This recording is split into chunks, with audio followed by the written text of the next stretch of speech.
São Paulo, uma terça-feira qualquer, 20 horas.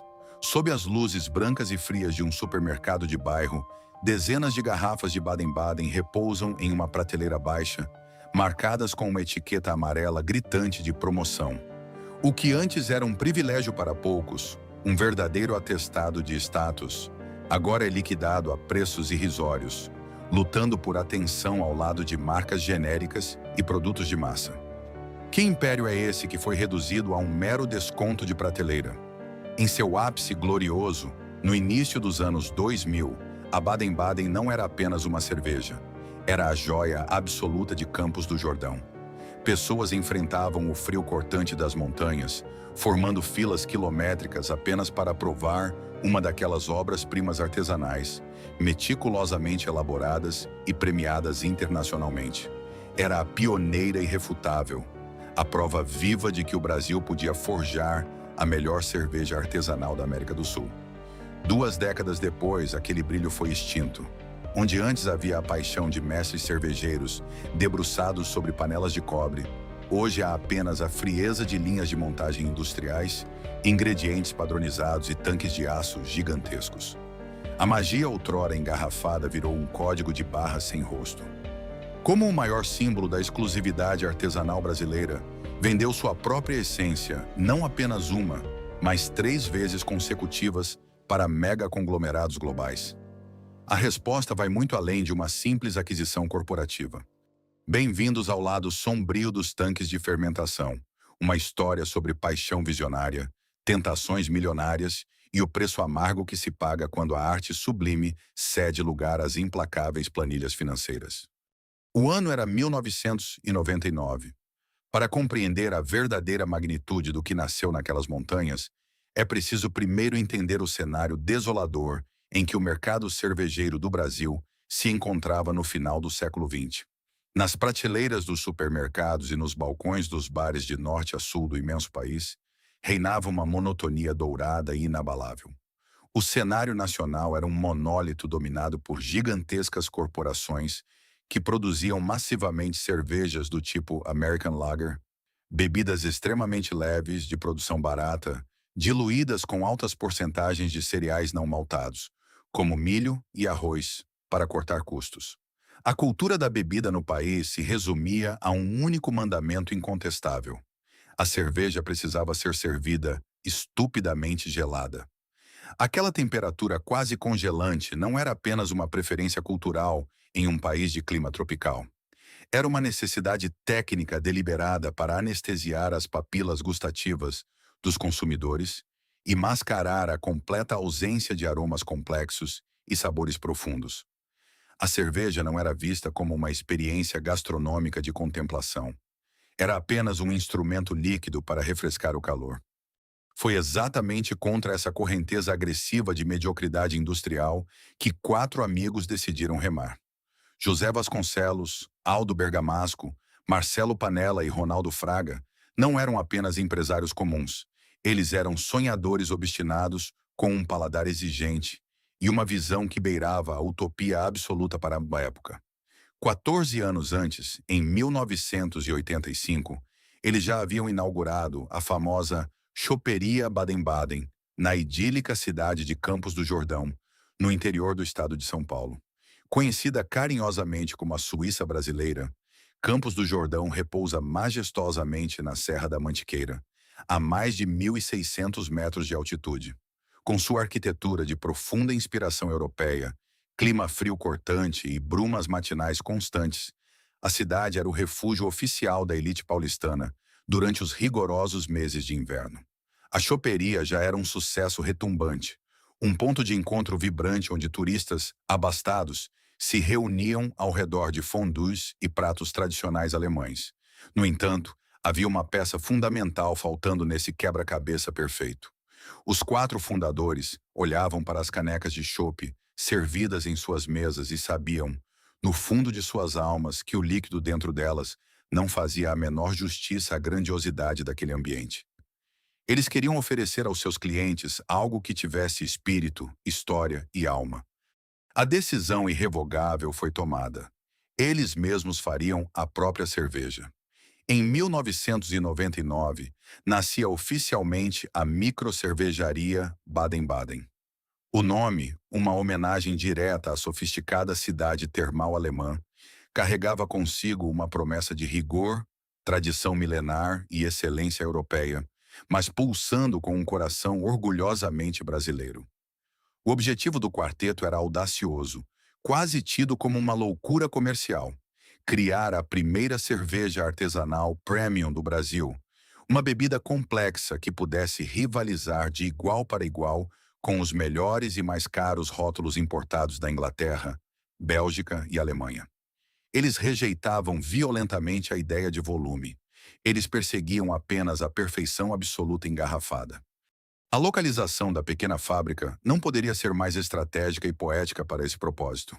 A água, o ingrediente vital que compõe mais de 90% de qualquer cerveja no mundo, era extraída diretamente das nascentes cristalinas e puras da Serra da Mantiqueira.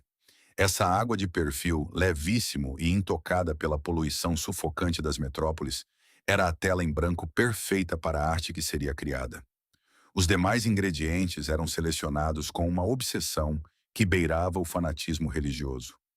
Maltes especiais e torrados trazidos da Europa em pequenos lotes, lúpulos aromáticos colhidos nas melhores e mais tradicionais fazendas do hemisfério norte, e leveduras cultivadas com precisão laboratorial para garantir o perfil exato de sabor.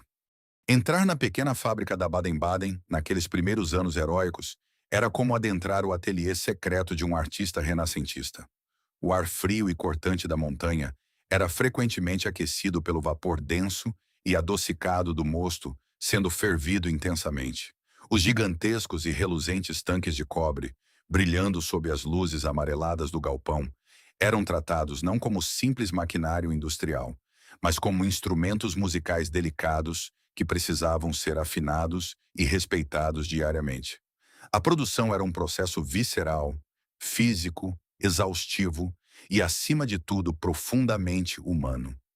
Os mestres cervejeiros acompanhavam cada etapa com os próprios sentidos, provando o líquido doce, cheirando os vapores herbais, ajustando temperaturas com base na intuição afiada e na experiência acumulada ao longo das madrugadas, e não apenas apertando botões em painéis digitais pré-programados de uma sala de controle asséptica.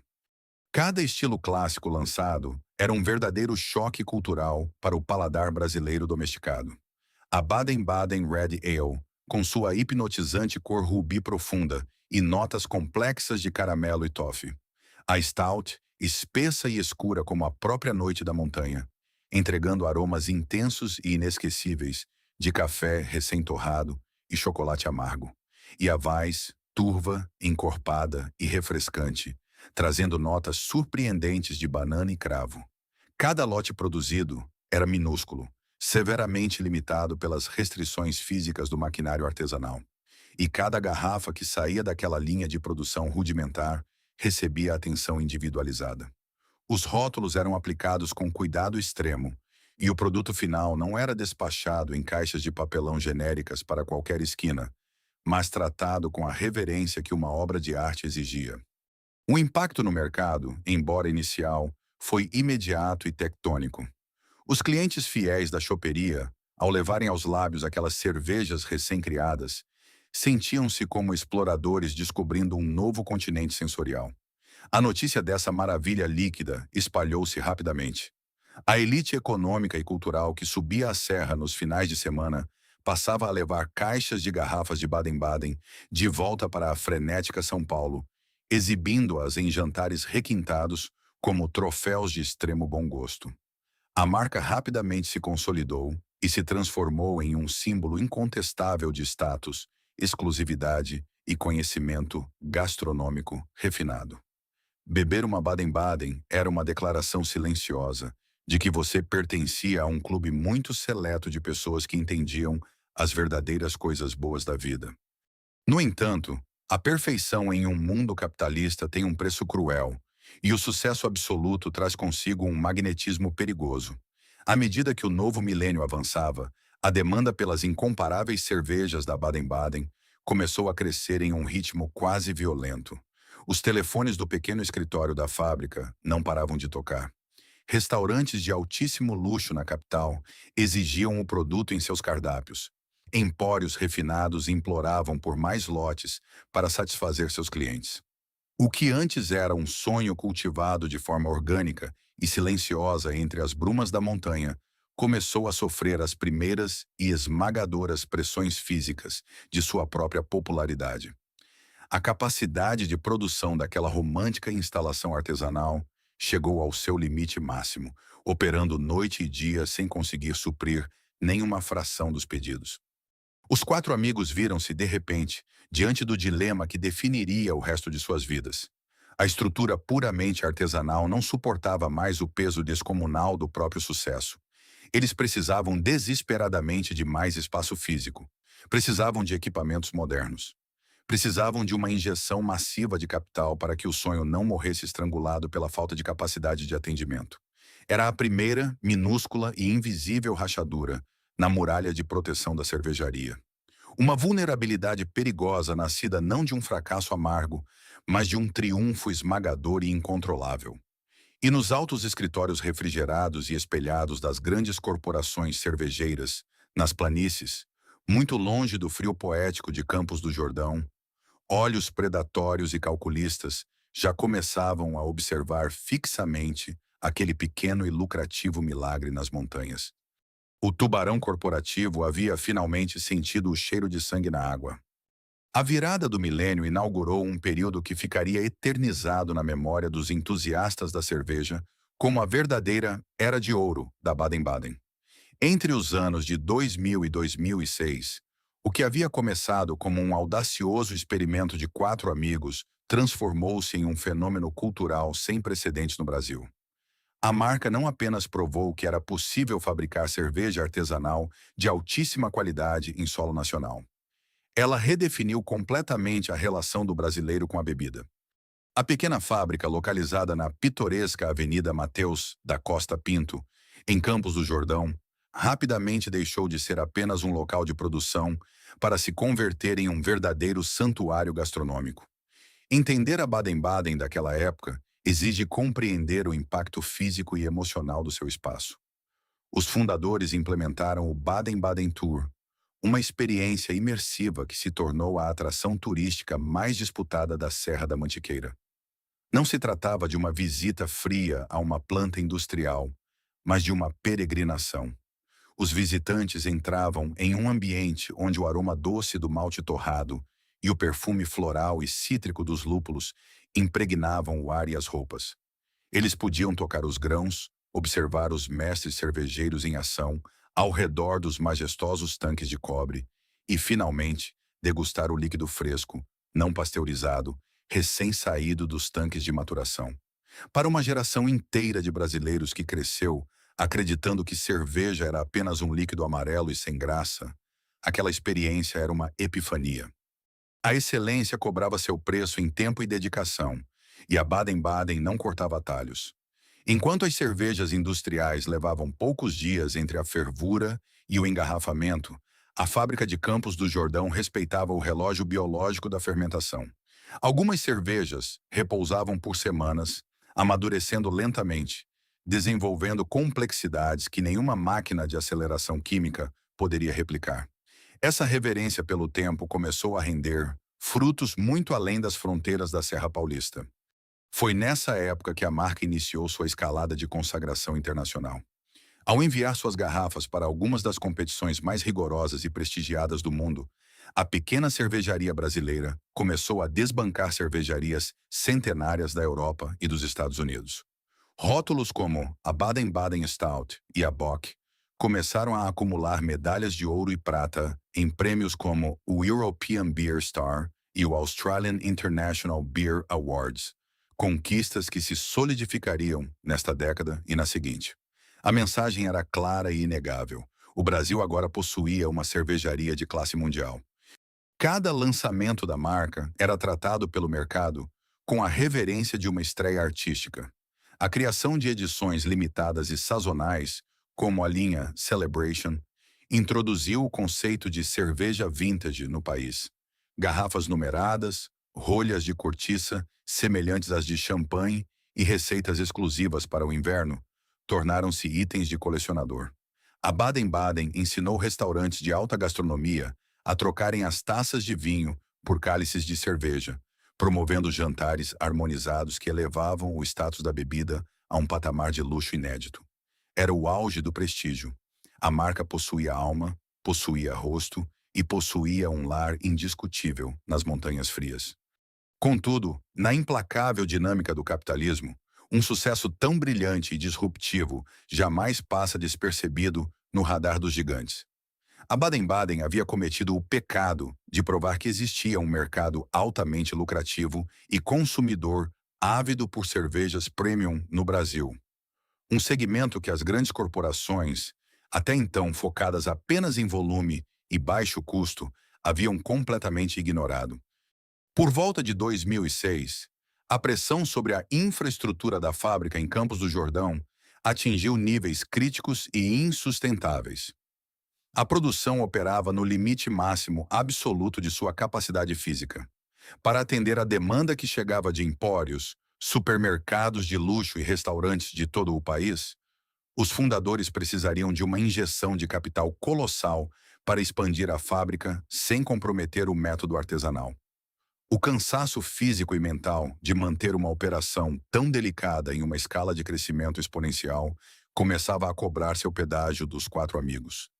Enquanto isso, nas imensas salas de reunião com vista para os arranha-céus da Avenida Faria Lima, em São Paulo, e na sede de conglomerados bilionários no interior do estado, executivos engravatados analisavam gráficos e planilhas. A revolução artesanal já não era apenas uma curiosidade excêntrica de hippies ou entusiastas de montanha. Era uma ameaça e, mais importante, uma oportunidade de ouro para corporações que precisavam diversificar seus portfólios engessados. O isolamento romântico da Baden-Baden estava com os dias contados. Uma tempestade de milhões de reais estava se formando no horizonte, pronta para descer a serra e testar o verdadeiro preço de um sonho. O ano era 2007. 8 anos após a fundação, a glória da Baden-Baden havia se transformado em uma força avassaladora que ameaçava engolir seus próprios criadores. O que o público via era o brilho deslumbrante do sucesso. Prêmios internacionais se acumulando nas prateleiras do escritório, reportagens em revistas de luxo e uma legião de consumidores apaixonados dispostos a pagar o dobro ou o triplo do preço de uma cerveja comum. No entanto, o que acontecia nos bastidores, longe dos olhos dos turistas em Campos do Jordão, era uma batalha diária pela sobrevivência logística e emocional. A excelência artesanal, por sua própria natureza, é inimiga da escala. A fábrica operava além de qualquer margem de segurança. Os mestres cervejeiros estavam exaustos, trabalhando em turnos extenuantes para tentar suprir uma demanda que parecia infinita. Distribuir cerveja premium, não pasteurizada, que exigia controle rigoroso de temperatura, desde a montanha até os restaurantes refinados de São Paulo, Rio de Janeiro e do sul do país, era um pesadelo operacional e financeiro. Para dar o próximo passo para não frustrar um mercado que clamava por mais garrafas, os fundadores sabiam que precisariam transformar a pequena operação em uma indústria mais robusta. Isso exigia terras, novos galpões, frotas refrigeradas, campanhas de marketing em escala nacional e maquinário de ponta. Exigia um capital que eles, como quatro amigos visionários, mas com recursos limitados, simplesmente não possuíam. Foi exatamente nesse cenário de exaustão e estrangulamento físico que a porta do ateliê cervejeiro foi batida não por amantes da gastronomia, mas por executivos de ternos sob medida, carregando pastas de couro repletas de gráficos de projeção. Eles não vinham para degustar o lúpulo, vinham para comprar a alma do negócio. Esses homens representavam o grupo Chincariol. Na época, a Chincariol era a segunda maior cervejaria do Brasil, uma potência colossal com fábricas espalhadas por vários estados, capaz de produzir bilhões de litros por ano. Seu carro-chefe, a Nova Chin, dominava os bares populares e os churrascos de fim de semana com uma mensagem massificada. Contudo, a Chincariol tinha um calcanhar de Aquiles doloroso. Faltava-lhe prestígio. Em um mercado onde a classe média ascendente começava a exigir produtos mais sofisticados, E a gigante rival, Ambev, começava a importar marcas premium europeias. A Chincariol era vista apenas como uma produtora de cerveja barata. Eles precisavam desesperadamente de uma marca halo, um produto de altíssimo luxo que pudesse elevar a percepção de todo o seu portfólio. Construir uma marca premium do zero levaria décadas e custaria centenas de milhões, sem garantia de sucesso. Para a diretoria da Chincariol, o atalho perfeito estava cristalino: subir a Serra da Mantiqueira e adquirir a joia da coroa já pronta. Quando os carros executivos pretos da corporação estacionaram em frente à pitoresca fábrica de tijolinhos em Campos do Jordão, duas forças diametralmente opostas do universo capitalista colidiram pela primeira vez. De um lado, a arte obstinada, a paciência da fermentação natural e a reverência aos ingredientes. Do outro, a fome insaciável por participação de mercado, eficiência logística e retorno sobre o investimento. A proposta inicial foi colocada sobre a mesa de madeira rústica da cervejaria. Não era apenas um investimento, era uma oferta de aquisição total. Os números que circulavam na casa dos 30 milhões de reais flutuavam no ar frio da sala como um canto de sereia irresistível. Diante daquela cifra monumental, um silêncio pesado e decisivo recaiu sobre os quatro fundadores. 30 milhões de reais em 2007 representavam não apenas uma fortuna transformadora que garantiria a segurança financeira de suas famílias por gerações, representava o reconhecimento máximo, em moeda corrente, do valor daquela ideia louca que tiveram em 1999. No entanto, a decisão não foi tomada de ânimo leve. Foram noites de angústia, debates acalorados e um profundo escrutínio moral. Como vender a marca que carregava o suor, as lágrimas e o orgulho deles para uma empresa famosa por produzir exatamente o tipo de cerveja sem graça contra a qual a Baden-Baden havia jurado lutar? A resposta para essa angústia veio na forma de uma justificativa psicológica que, na história dos negócios, provou-se ser a mais perigosa das ilusões: a promessa de controle e independência.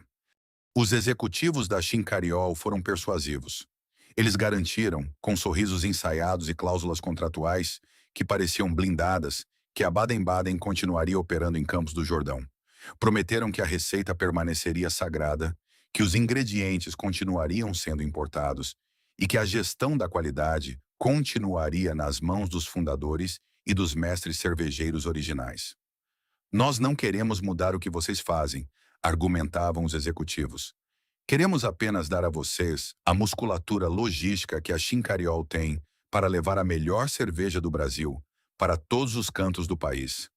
Nós entramos com o dinheiro e a distribuição. Vocês continuam com a arte.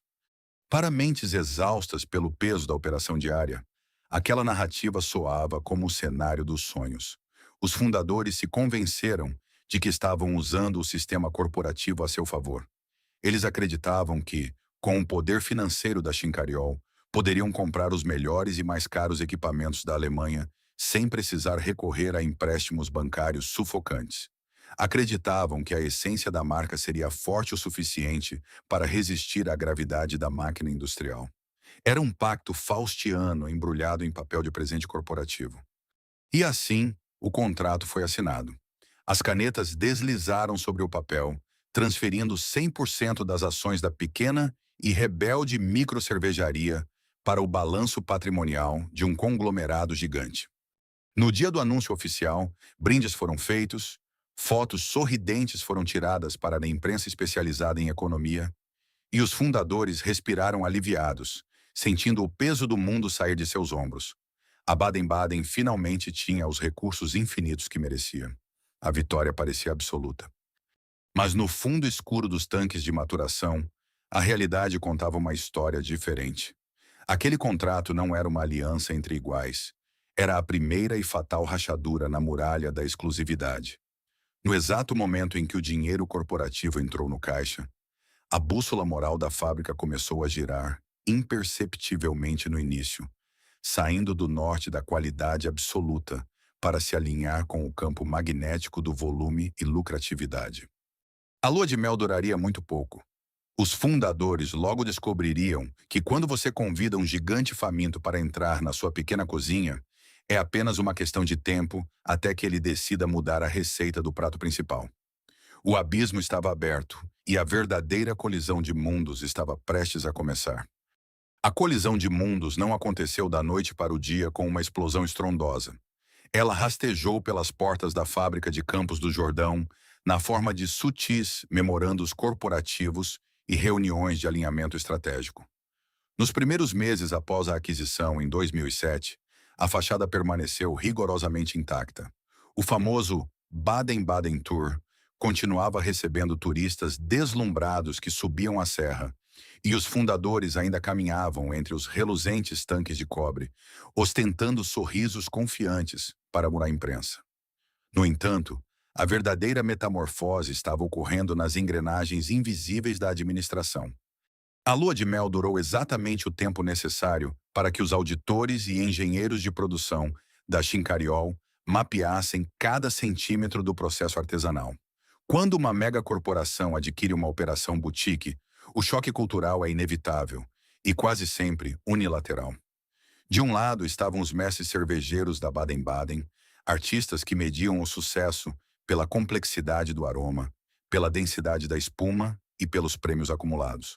Do outro lado desembarcavam os gerentes de planta e analistas de eficiência da Chincariol, homens forjados na doutrina implacável do volume, onde o sucesso era medido pelo custo por litro, velocidade de envase e margem de lucro bruto, EBITDA. Rapidamente, a linguagem dentro da fábrica mudou. Onde antes se discutia a alma de uma nova edição limitada de inverno, passou-se a discutir escalabilidade, gargalos logísticos e KPIs de produtividade. Para a mente de um executivo treinado para produzir bilhões de litros de cerveja comercial, o método da Baden-Baden era um pesadelo de ineficiência. Os processos manuais, o cuidado extremo, com pequenos lotes e, principalmente, o longo tempo de maturação nos tanques, eram vistos não como o segredo da qualidade suprema, mas como desperdício de tempo e dinheiro. Por que deixar a cerveja descansando por 30 dias se podemos acelerar a fermentação e liberar o tanque em 15? Questionavam os engenheiros recém-chegados. A lógica matemática corporativa não compreendia a poesia do tempo. A Chincariol havia comprado a marca para liderar seu portfólio premium nacionalmente, o que significava que a Baden-Baden precisava estar disponível não apenas nos restaurantes estrelados de São Paulo, mas nas prateleiras de supermercados em capitais distantes como Salvador, Recife e Manaus. Para atingir essa distribuição colossal, a pequena fábrica de Campos do Jordão foi submetida a um regime de esteroides industriais.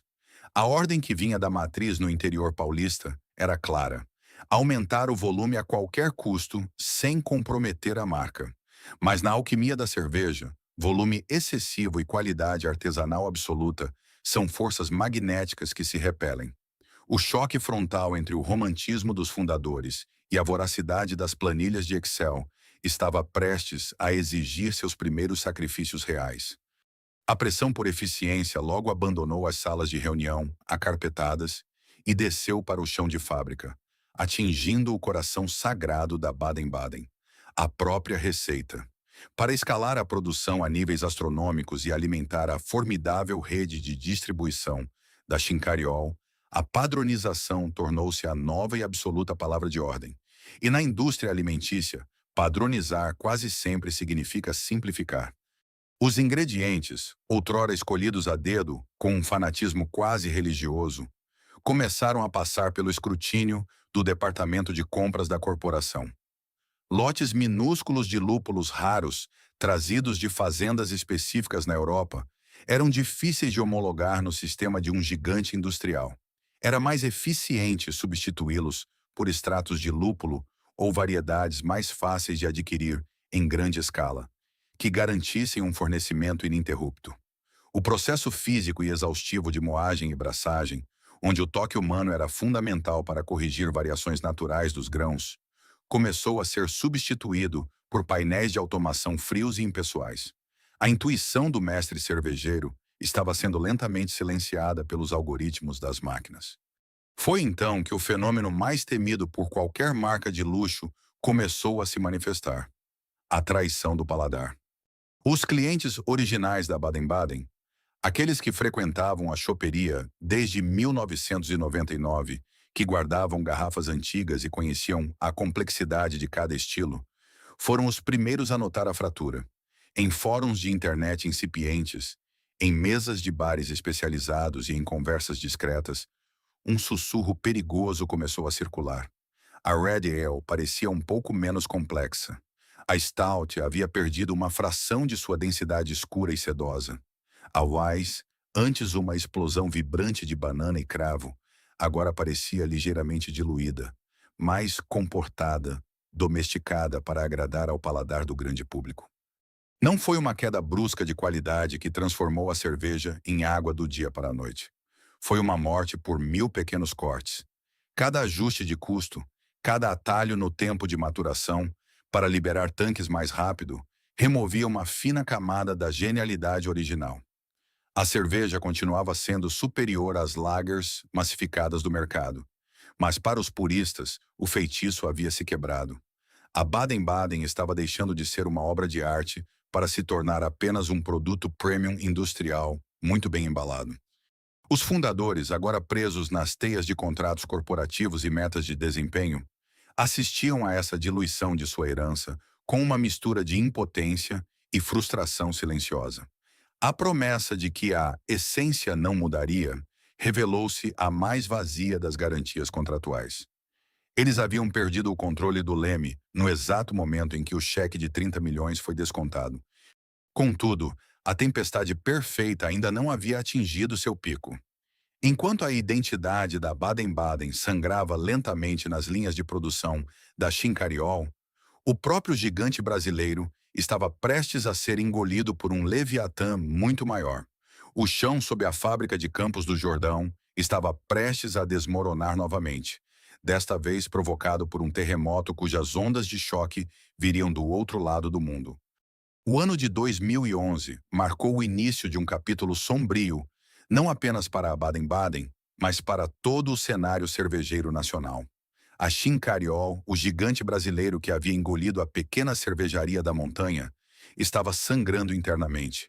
Disputas familiares ferrenhas pelo controle da empresa e dívidas operacionais acumuladas fragilizaram a corporação de Itu, colocando-a inevitavelmente na vitrine do mercado global. E no xadrez implacável do capitalismo internacional, gigantes feridos não sobrevivem para se curar. Eles são impiedosamente devorados por predadores ainda maiores. Do outro lado do planeta, em Tóquio, a Kirin Holdings, um colossal império japonês de bebidas e alimentos com tentáculos espalhados por dezenas de países, procurava agressivamente um porto seguro em mercados emergentes para compensar o encolhimento demográfico e o estancamento econômico histórico no Japão. O Brasil, em pleno boom de consumo da classe média, era o alvo perfeito. Em uma transação astronômica que sacudiu as bolsas de valores, a Kirin comprou 100% do grupo Chincariol por quase 4 bilhões de reais. Da noite para o dia, a placa na porta mudou para Brasil Kirin. Mas onde a outrora gloriosa Baden-Baden se encaixava nesse leviatã asiático? A resposta era cruel e desoladora. Ela era apenas uma vírgula estatística. Para os altos executivos no Japão, a microcervejaria de Campos do Jordão não era uma joia preciosa a ser polida com cuidado artesanal. Era um minúsculo ativo financeiro herdado, perdido no meio de um portfólio gigantesco que incluía desde refrigerantes populares de Guaraná até sucos em pó e cervejas de massa. A distância física entre o ar puro da Serra da Mantiqueira e a sede envidraçada da Kirin, em Tóquio, era de mais de 18 mil quilômetros, mas a distância filosófica era simplesmente infinita. Se a Chincariol havia tratado a Baden-Baden com a arrogância desajeitada de um irmão mais velho industrial, a Kirin a submeteu à mais absoluta frieza matemática.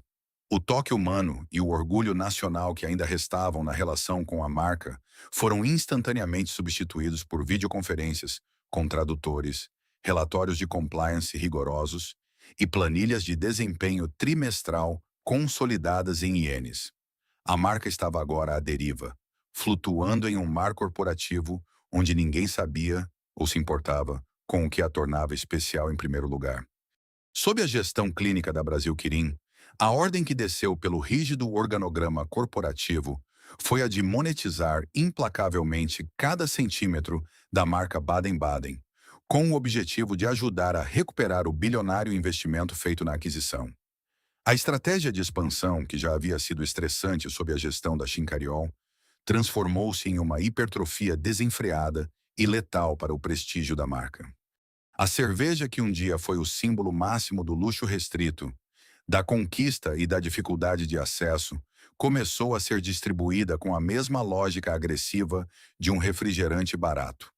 As garrafas, antes disputadas à tapa e exibidas como troféus em empórios de alta gastronomia, agora apareciam empilhadas em promoções agressivas de postos de gasolina, esquecidas em lojas de conveniência, à beira de estradas empoeiradas e anunciadas em encartes de supermercados atacadistas populares. A aura de exclusividade, o ativo invisível e mais valioso que a marca levou mais de uma década para construir, foi triturada sem piedade pela necessidade urgente de volume de vendas imposta pelos acionistas asiáticos. Para o consumidor, a matemática emocional era simples. Se algo está disponível em absolutamente qualquer lugar, aos montes e constantemente com desconto, deixou de ser especial. A magia virou commodity. Mas a tempestade oriental trouxe danos ainda mais profundos para a essência do produto. As receitas sofreram novas e implacáveis rodadas de otimização de custos. Os conselhos de administração da Kirin, enraizados em uma cultura de eficiência fabril absoluta e aversão visceral ao desperdício, cortaram os últimos laços românticos com os processos artesanais originais. Não havia mais espaço para o empirismo poético de um mestre cervejeiro, observando a formação de espuma, quando um engenheiro químico corporativo podia garantir uma estabilidade artificial no sabor, gastando significativamente menos dinheiro, com extratos padronizados e processos de filtragem acelerada. A lendária fábrica de Campos do Jordão, o embrião mágico de toda aquela revolução artesanal, foi progressivamente esvaziada de seu propósito vital. Ela passou a funcionar muito mais como uma vitrine turística higienizada, um parque temático corporativo da cerveja que vendia nostalgia, do que como o verdadeiro coração pulsante da produção. A maior parte do volume absurdo, imposto por Tóquio, já começava a ser fabricada de forma obscura e silenciosa em outras plantas industriais gigantescas do grupo. A Baden-Baden não estava apenas perdendo seu sabor. Ela estava dolorosamente perdendo o direito de dizer de onde vinha. E o pior ainda estava por vir. A desconstrução da alma de uma cervejaria artesanal raramente é um evento barulhento. É um processo silencioso, gradual e cirúrgico de substituições e concessões. Sob o domínio irrestrito da Brasil Quirim, a exigência corporativa por volume de vendas atingiu proporções que desafiavam e destruíam a própria definição do termo artesanal. A pequena, charmosa e histórica fábrica em Campos do Jordão, com seus lustrosos tanques de cobre, corredores estreitos e capacidade limitada de produção, tornou-se matematicamente inútil para os propósitos expansionistas e globais da nova direção. Aos olhos dos auditores que operavam a milhares de quilômetros de distância, aquele local não era um santuário gastronômico. Era apenas um gargalo operacional crônico, uma pedra intolerável no sapato da eficiência logística. A solução imposta pela corporação foi tão fria quanto implacável: a descentralização drástica e massiva da produção. O grosso do volume das cervejas Baden-Baden, os milhões e milhões de litros necessários para inundar prateleiras de norte a sul do Brasil e tentar justificar os bilhões de reais investidos pelos japoneses na aquisição da Chincariol, começou a ser transferido para as formidáveis megafábricas industriais do grupo. Eram complexos fabris gigantescos, desenhados para a produção em massa, que dividiam suas linhas de invase de altíssima velocidade com refrigerantes populares, águas gaseificadas e cervejas standard de baixo custo. Nesses novos ambientes colossais, o chão de fábrica era um deserto estéril de aço inoxidável, luzes fluorescentes e biosensores. O calor humano e a intuição empírica que outrora definiam o sagrado processo de braçagem nas montanhas foram sumariamente erradicados. Os mestres cervejeiros originais, que antes eram os maestros inquestionáveis daquele balé líquido, guiados pelo aroma e pelo paladar, viraram reféns de painéis de controle digital e algoritmos de rendimento. Eles não precisavam mais cheirar os vapores do lúpulo fervendo ou provar o dulçor do mosto recém-extraído. Eles apenas monitoravam gráficos de densidade em telas de cristal líquido dentro de salas de controle climatizadas.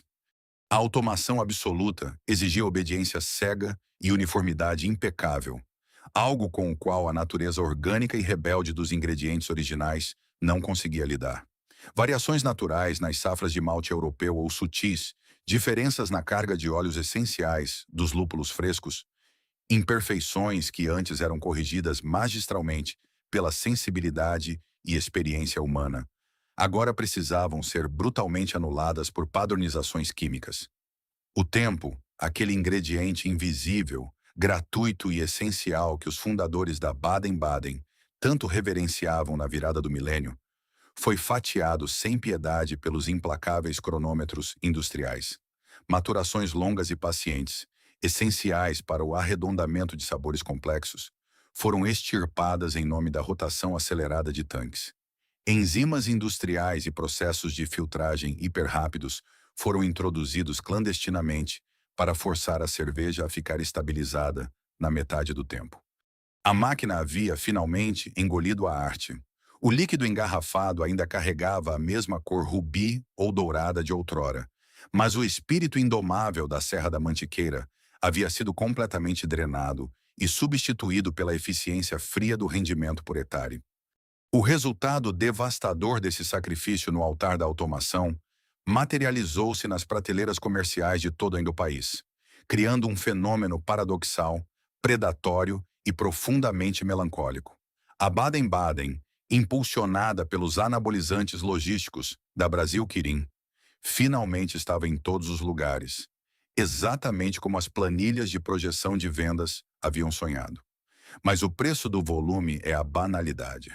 Ao estar presente em absolutamente qualquer lugar, ela perdeu de forma irrecuperável o único lugar que realmente importava para a sua sobrevivência a longo prazo: o alto pedestal da exclusividade. A onipresença foi o golpe de misericórdia na espinha dorsal da identidade da marca. O rótulo venerado que antes exigia uma viagem proposital ao frio da montanha, ou pelo menos uma reserva em um restaurante paulistano de altíssima gastronomia para ser apreciado em cálices de cristal, sofreu uma severa degradação de status. Garrafas de Baden-Baden passaram a acumular poeira sob as luzes brancas e agressivas de pequenas lojas de conveniência em postos de combustível de beira de estrada, dividindo um espaço humilhante com sacos de carvão vegetal e pacotes de gelo. Supermercados atacadistas começaram a vender fardos fechados da cerveja com descontos agressivos, utilizando a outrora joia da coroa como um mero produto de isca para atrair o consumidor popular de fim de semana. Para os consumidores históricos e os embaixadores não oficiais da marca, aqueles indivíduos que estiveram lá nas filas da choperia no início da Revolução em 1999, a sensação não era de estar vivenciando a democratização de um produto de luxo, mas sim uma sensação de traição íntima e profunda. Ao abrir uma garrafa barateada e comprada em uma esquina qualquer, o paladar treinado desses aficionados já não encontrava a complexidade deslumbrante que os havia cativado anos antes. Faltavam as notas ricas e densas de toffee na Red Ale. A Stout havia perdido sua cremosidade aveludada e impenetrável. A turvação rica e os aromas de cravo da Weiss haviam sido polidos até se tornarem insossos. Eles encontravam uma bebida oca, uma imitação pasteurizada e pálida de uma memória gloriosa. A embalagem refinada e o marketing ainda insistiam em ostentar o brasão heráldico, prometendo a herança de Campos do Jordão. Mas o mercado especializado sabia perfeitamente que aquilo havia se transformado em uma ficção geográfica e sensorial. Era, em essência, uma cerveja estritamente industrial que vestia um elegante terno artesanal esfarrapado. A Baden-Baden havia sido reduzida a uma craft fake, falsa artesanal. Ela estava irremediavelmente presa em um purgatório identitário cruel. Tornara-se cara e complexa demais para competir com o bebedor rotineiro de cerveja de massa. E, simultaneamente, genérica, diluída e industrializada demais para merecer o respeito do verdadeiro aficionado por cervejas artesanais autênticas, que agora migrava para microcervejarias independentes mais novas. A alma da cervejaria estava morta, afogada nos tanques de fermentação de 500 mil litros e substituída pelo zumbido perpétuo das linhas de invase automatizadas e pelos relatórios trimestrais de dividendos de Tóquio. E, ironicamente, justo quando parecia que o abismo da corporatização não poderia ficar mais profundo, as placas tectônicas do mercado global se moveram violentamente mais uma vez. Sangrando dinheiro e incapaz de competir nas trincheiras do mercado brasileiro de bebidas, a Brasil Kirin içou a bandeira branca da rendição.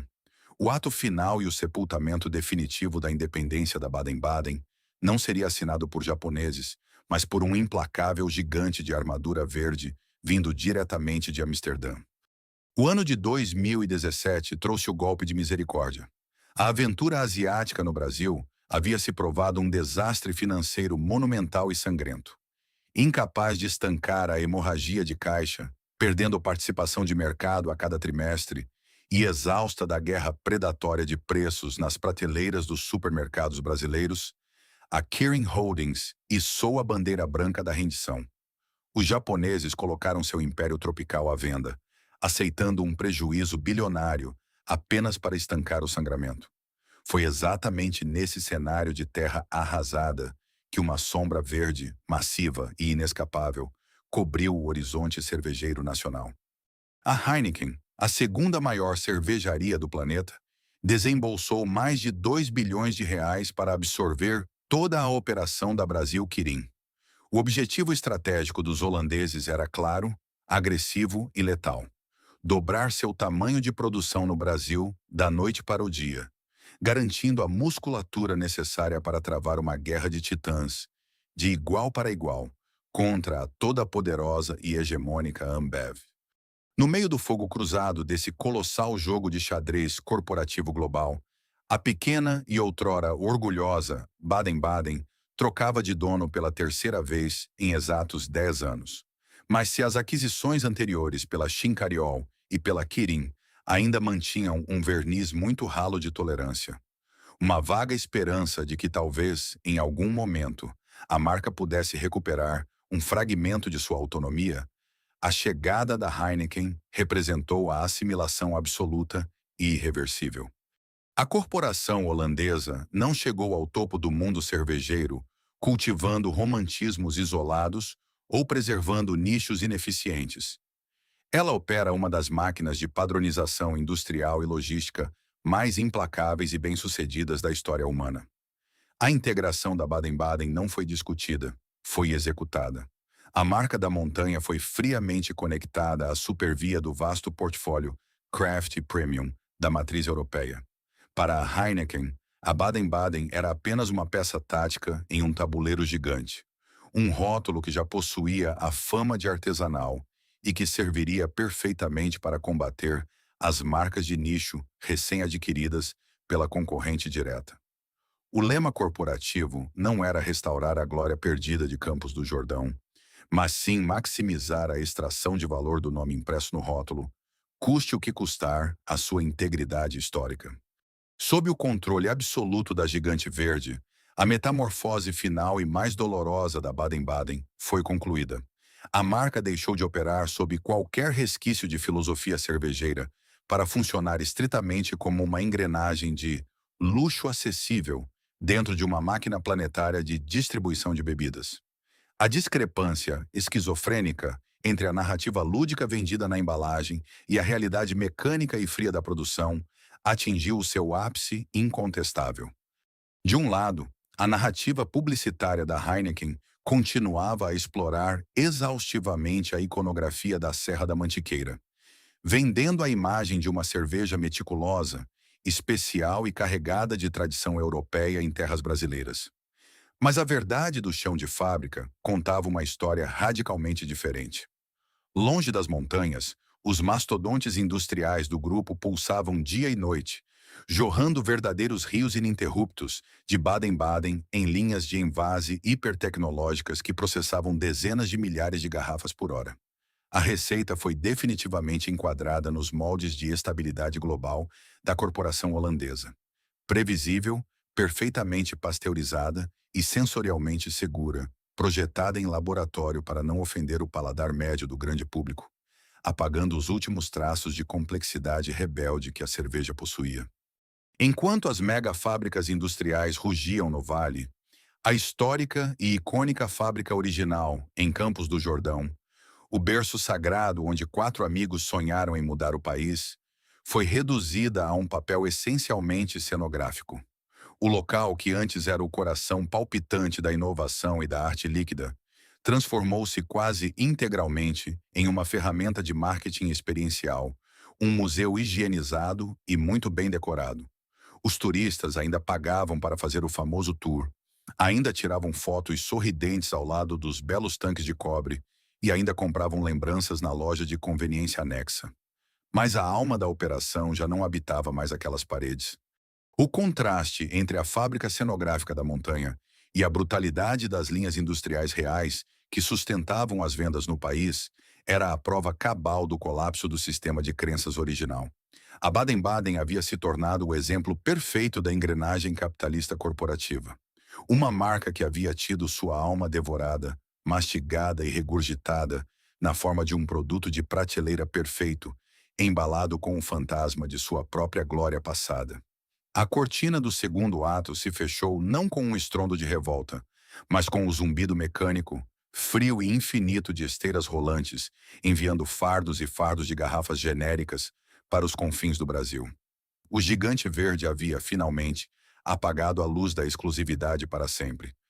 Hoje, a jornada de uma garrafa de Baden-Baden raramente começa nas estradas sinuosas e frias da Serra da Mantiqueira, envolvida pela névoa matinal e pela promessa de uma experiência gastronômica inesquecível.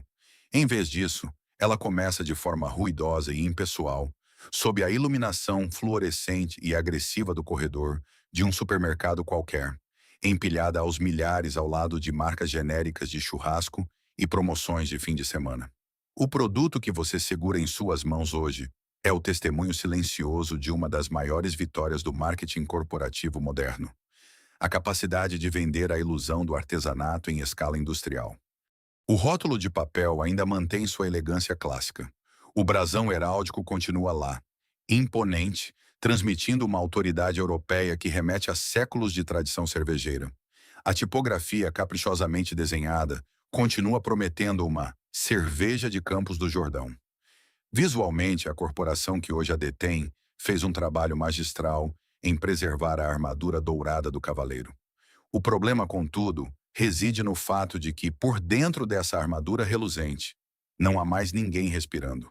O líquido que preenche o vidro escuro é uma formulação de laboratório perfeitamente estável, projetada não para surpreender ou desafiar o paladar, mas para garantir uma vida útil de prateleira absurdamente longa e uma homogeneidade que não ofenda o consumidor médio global.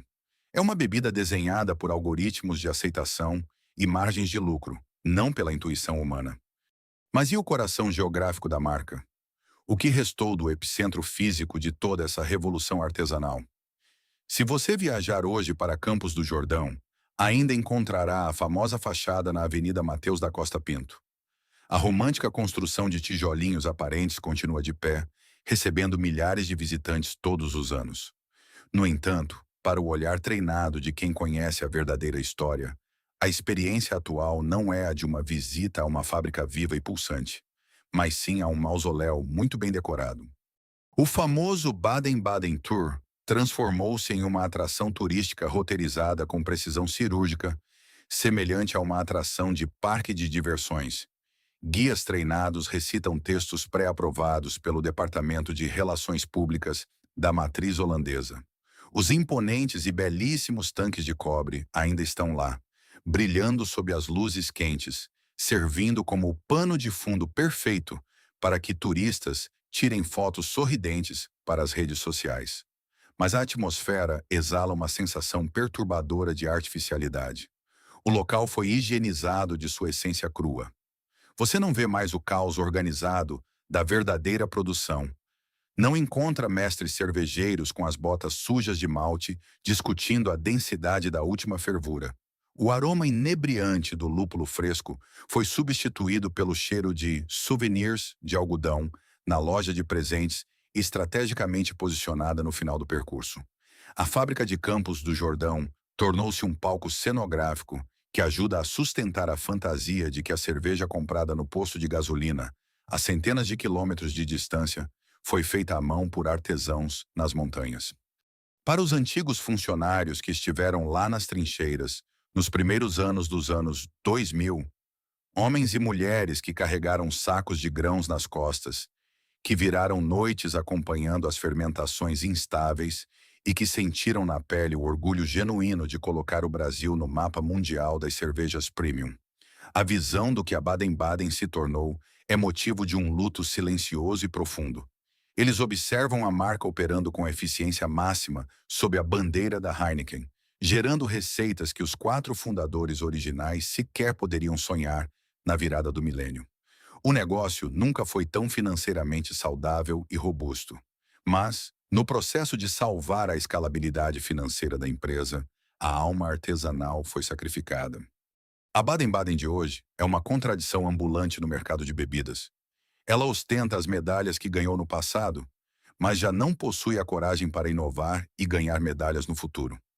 Ela utiliza a linguagem do movimento artesanal que ajudou a criar, mas opera com a força bruta da indústria que um dia jurou combater. É uma casca vazia, brilhante e onipresente. O milagre líquido que outrora exigia uma peregrinação à montanha para ser saboreado foi diluído no vasto e indiferente oceano do consumo de massa. A cortina não caiu com as portas da fábrica se fechando ou com a marca declarando falência. A verdadeira tragédia da Baden-Baden é que ela sobreviveu. Ela sobreviveu como um fantasma corporativo, vagando eternamente pelas prateleiras de vidro temperado, lembrando a quem tiver coragem de olhar de perto que, no moedor de carne do capitalismo moderno, até mesmo a paixão mais pura tem um preço de venda. A história da Baden-Baden não é apenas uma tragédia sobre ambição corporativa, é de muitas maneiras a narrativa de um mártir industrial. Para compreender o verdadeiro legado daqueles 4 amigos visionários de Campos do Jordão, é preciso olhar além das prateleiras de supermercado lotadas de garrafas pasteurizadas e observar o vibrante, complexo e caótico cenário cervejeiro brasileiro moderno. O sacrifício da Baden-Baden não foi em vão. Ela precisou perder a própria alma para que uma revolução inteira pudesse nascer. No final da década de 1990, quando a marca foi concebida, o conceito de cerveja artesanal no Brasil era um vazio absoluto.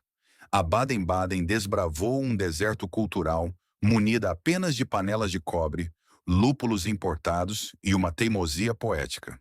Eles educaram o paladar de uma nação, provando para uma geração inteira que a cerveja poderia ser degustada, harmonizada e reverenciada como os melhores vinhos, e não apenas consumida passivamente para anestesiar o calor. Eles foram os verdadeiros bandeirantes do movimento craft sul-americano.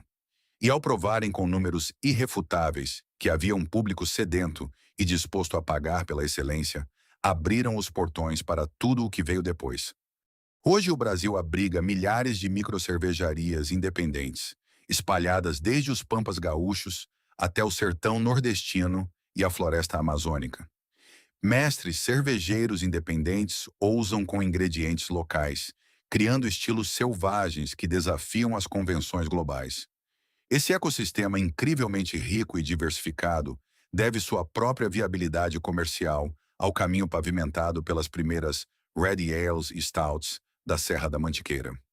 No entanto, o maior e mais duradouro presente que a Baden-Baden deixou para a atual geração de cervejeiros não foi a sua receita clássica, mas sim a sua dolorosa lição final. A trajetória da marca tornou-se o mais contundente estudo de caso sobre as armadilhas do capitalismo na indústria alimentícia. O que os novos cervejeiros aprenderam ao observar a assimilação da pioneira é uma verdade brutal e inegável. A escala absoluta é a inimiga natural da arte. Você pode ter lucros astronômicos, volume extremo de envase e presença em todos os cantos do país, ou você pode ter complexidade sensorial, autenticidade e controle absoluto sobre sua obra. Mas você jamais poderá ter ambos simultaneamente. A máquina corporativa exige padronização para sobreviver, e a padronização exige a morte cirúrgica de tudo o que torna um produto genuinamente imprevisível e vivo. Por causa desse legado trágico, muitas das microcervejarias mais respeitadas do Brasil hoje tomam uma decisão consciente que teria parecido loucura na virada do milênio. Elas escolhem, deliberada e orgulhosamente, permanecer pequenas. Elas recusam sistematicamente ofertas milionárias de aquisição. Elas preferem o domínio sobre o balcão de seus pequenos bares locais à miragem ilusória da distribuição nacional, ditada por executivos engravatados. Elas entenderam, observando o fantasma da Baden-Baden, que no exato segundo em que você vende o controle da sua marca para um gigante do mercado, você não está perpetuando o seu legado. Você está apenas assinando o recibo da sua extinção criativa. A Baden-Baden original, concebida no frio das montanhas, pode ter desaparecido sob o peso sufocante de conglomerados brasileiros, japoneses e holandeses. Mas a fagulha que ela acendeu em 1999 se transformou em um incêndio de independência e criatividade que as grandes corporações, por mais dinheiro que possuam, jamais conseguirão engarrafar. A história da Baden-Baden não termina com uma fábrica abandonada em ruínas, vidros quebrados ou máquinas enferrujadas. Ironicamente, o seu fim é muito mais assustador e silencioso. Termina com lucros recordes, distribuição logística impecável e prateleiras de supermercados invariavelmente cheias. Mas o que morre de forma invisível e gradual é a própria essência vital que a fez nascer. É o lembrete implacável de que, no mundo corporativo moderno, o sucesso extremo de vendas e a escala produtiva absoluta podem ser a forma mais letal de fracasso identitário.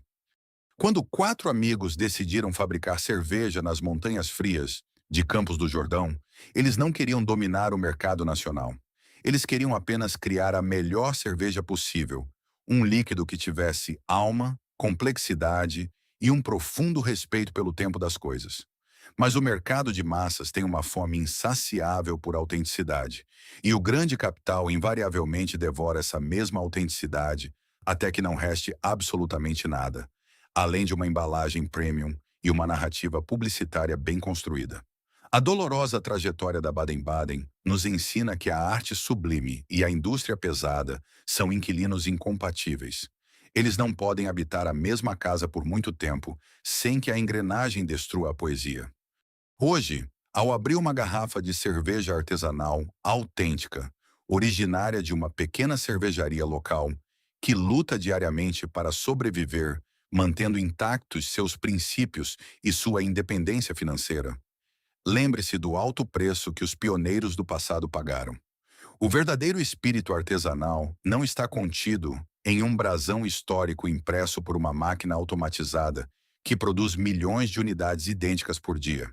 Ele reside na rara coragem de permanecer pequeno, radicalmente fiel aos ingredientes e, acima de tudo, incontrolável.